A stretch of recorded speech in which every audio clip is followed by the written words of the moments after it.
欢迎来到星星频道，请点击订阅并关注，获取最新资讯。17岁粉丝遗憾离世，刘宇宁连续8年都送白玫瑰，专属空座从来都不售票。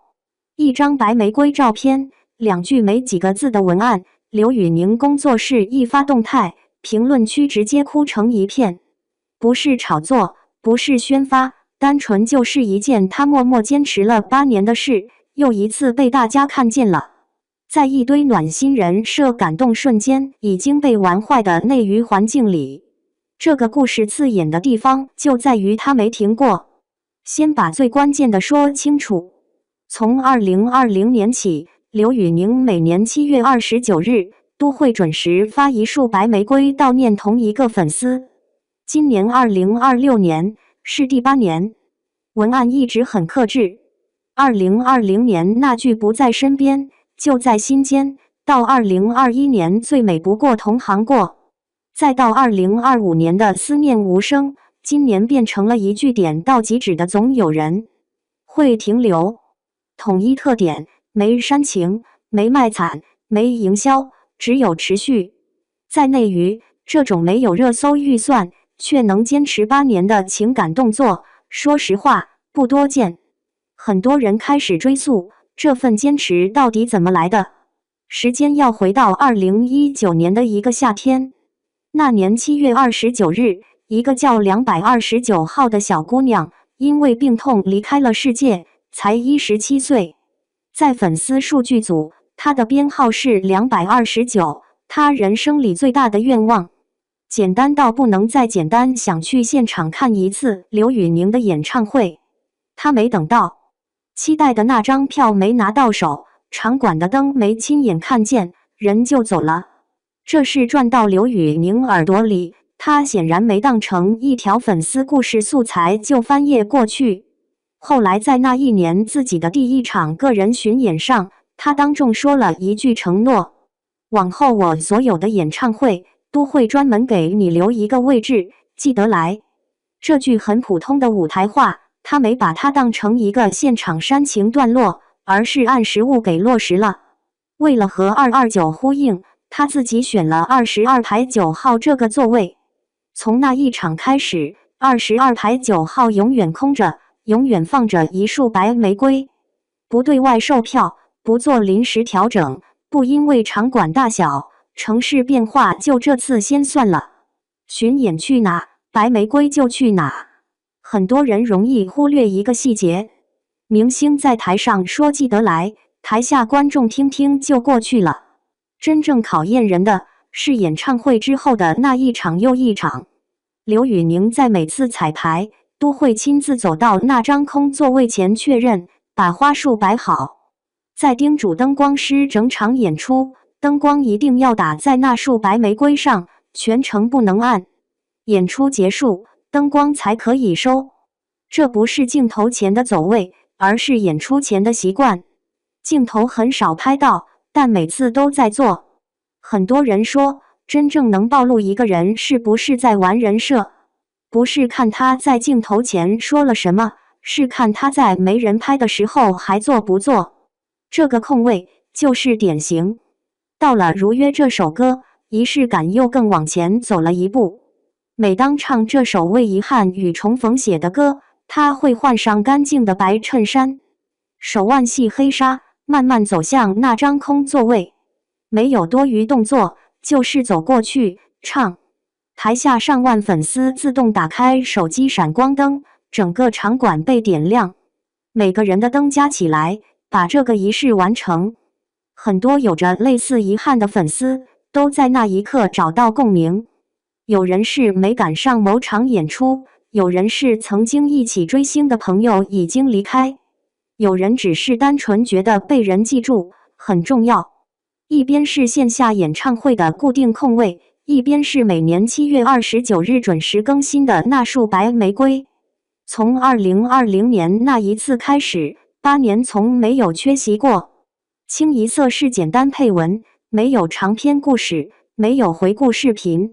2020年说不在身边，就在心间，很直接。2021年最美不过同行过，把他存在过这件事肯定了一遍。2025年的思念无声，是沉淀后的克制。今年总有人会停留，甚至连主语都没明说，但谁都知道在说谁。这一整套纪念方式有个明显特点，不求所有人都感动，只求自己不间断。有网友说，这是追星里最难得的双向奔赴。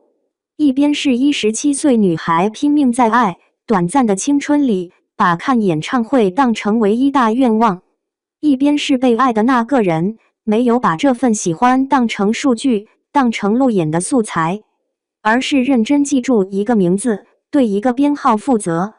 他没有私下认识这个女孩，没有握手签名，没有合影，这就是一位普通粉丝。普通到可能连很多粉丝群都不知道他是谁，只知道有个因病离开的229。但就是这样一个普通人，被持续8年的记挂着。很多人对这种事情容易有本能质疑，有人会说这是刻意营造深情暖男的人设，方便路人好感，方便转发。有人觉得明星搞仪式感是团队的精算，是 PR 的设计。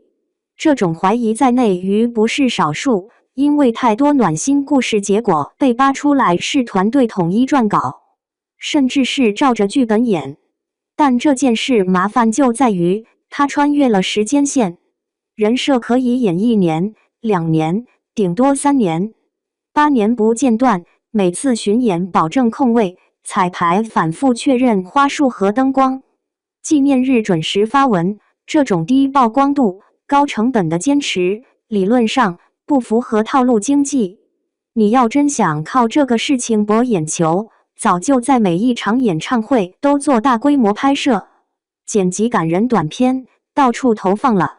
可现在这个故事居然是被一次又一次自然流出，靠网友自己拼接起来，这反而让人觉得它更像是真实存在的习惯，而不是某场项目的 campaign。